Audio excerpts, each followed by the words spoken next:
Zeke and Dalvin have finally been signed, and I told you. You didn't tell me shit, dude. I'm so sick. You're gonna get your ass beat, Gian. Zeke got signed by the Patriots for up to a $6 million deal. Yes. And Dalvin Cook got signed by the Jets for up to a 6.5, or was it an 8? I thought it was an 8. 8. Either way, it's a little bit of guaranteed, and then mostly incentives depending on how much they play. Both have been the number one targets, betting odds for where they're going to go. So it's not really a huge shocker.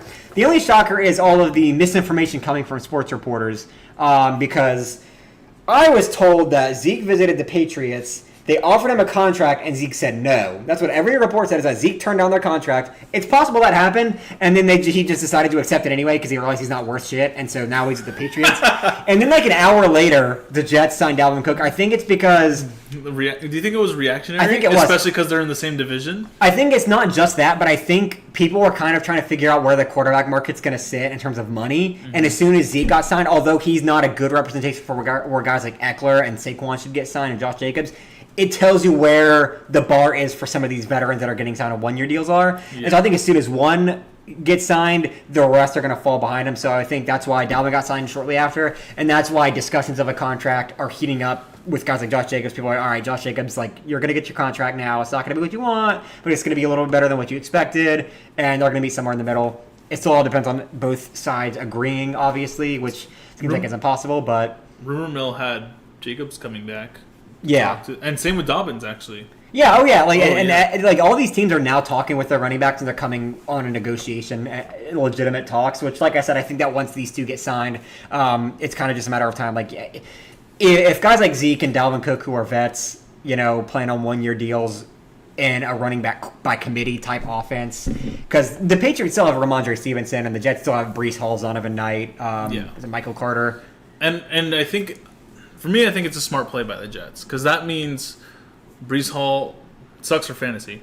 Breece Hall will ease in after that injury. You still got that rotation. It's not as much of a workload. You have a vet behind you. Exactly. I think the Jets are going all in for a Super Bowl this year. I think the Jets, which you will not have. They're going to win the division. They're going to sweep They're Miami. not having the division. They will not sweep us. They're going to beat the Dolphins. Now you're just talking nonsense. They're going to beat the Dolphins and the Chargers. I don't even know if they play the Chargers, but they're going to beat them too. They're going to beat all of them. They're not. The Jets are just doing what they can to be good, and it's working. So good for the Jets. If you're a Jets fan, you might get more than 6 wins for the first time in 45 years.